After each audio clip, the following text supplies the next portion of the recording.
Hello, my name is Amy Harris, and I'm the Reference and Instruction Librarian at Southeastern University.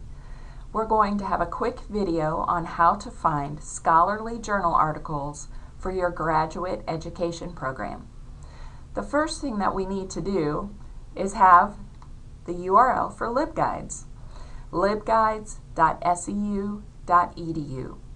Type that into your computer and bookmark it at some point, because you will need this the entire time you're here at Southeastern. It's wonderful, it's free, and it has lots of good information. Okay, so we're looking for scholarly journal articles. We're going to go to the right-hand side and click on Library Databases. The library has over 80 databases that help students. We've grouped them by topic so that it makes it easier for students to find the databases they need. You'll see we have one right here for education. When I click on education, it gives me a list of all the databases that could be used for an education project. Now, my favorite database, and the one that will probably be most useful to you, is Academic Search Complete by EBSCO. EBSCO is a great database because it has a lot of articles, a lot of full text, and it's easy to use. Okay, now we're in here, but we need to make sure that we choose all the databases that relate to education. So there's a link here. I'm afraid it's kind of small, but it says Choose Databases. We want to click on that, and we'll get a list of all the databases that are within EBSCO. Now, what's great about this is we can select them all, click OK, and then we know that we are searching the best information, we're getting the best results possible. Now, one more thing before we enter our search terms, and that's to scroll down.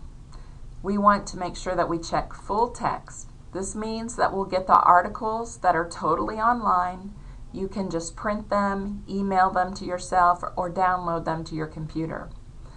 The next box, scholarly peer-reviewed journals, that's a must for graduate research. Your professors are going to really want the scholarly peer-reviewed journals, so make sure that you check that box. All right, now we'll go up to the search box. We're going to enter our search terms. So I'm going to put in education and reading and elementary. Notice that I have the word "and" between my search terms. This tells the computer that I want all three words, but they can be in any order in the article, and they don't have to be right next to each other. I'll click on search, and we wait for the magic. Here it is. We have 8,000 articles that match our search terms for education and reading and elementary. Now, your professor has probably asked that you only get articles within the last 5 years. We can move that with the slider right here. It will narrow it down some, but honestly, there's so much information out there, it's not going to change that much. All right, so we're going to click that, click Update, and now we're down to 6,583 results. So you see, we still have a lot of information. They're all academic journals, and they are all full text. Now, first thing is to click on the title of the article. This gives you what we call the citation screen. It has everything that we need to do our APA citation correctly. The full text is right here on the left-hand side. This is a PDF. It shows the article exactly as it appeared in the original journal. This is great because you're seeing the same graphs, illustrations, whatever the author has put into this article. It may take a while to load, especially if it's a long article. Be patient, but it will appear, as you can see. Now, we're very fortunate with this article. They've pretty much put the whole citation right here at the top. That won't always happen, but it's very nice that it happened with this one. Over here on the right-hand side, we can print, we can email it to ourselves. Don't save it in the folder, it will disappear.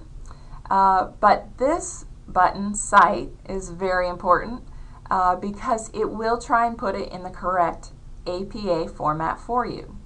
Now you can see that there are some problems here. When we look at this citation, the title of the article is in all caps. That's not correct for APA. We're also missing double spacing and the hanging indent. I'll show you in another video how to do your APA correctly. Okay, but for now, know that you can copy and paste this into your paper. Your professor doesn't mind, but you do need to do the fixing in order to not get points off, right? Very important. Okay, the next thing is the permalink. That URL that's in the address box up here at the top, this is pretty much worthless. In 10 minutes, it will not work, so don't save that one. But when we click on permalink, it gives us a URL in the box that always works. You know you have the right link when it ends with live. You want to save this link both for your convenience and in case your professor requires it. Some professors will ask for it as part of the APA citation. Please ask your professor if that's their preference or not, but you should save it anyway just for you and your own convenience. Alright, so we've looked at this article. If we want to use it, great. If we decide that we need more articles or we need different articles, we just click over here on Results List. It will take us back to the list and we continue to go through and look for articles that match our search. If you have any questions about searching in the databases, feel free to stop at the library and ask at the front desk for Amy Harris. They'll be glad to come and get me and I'll help you. If you're an online student, you can email me at aj, as in Joe, harris@seu.edu, or my phone number is 863-667-5060. Thank you, and I look forward to seeing you in the databases. Goodbye.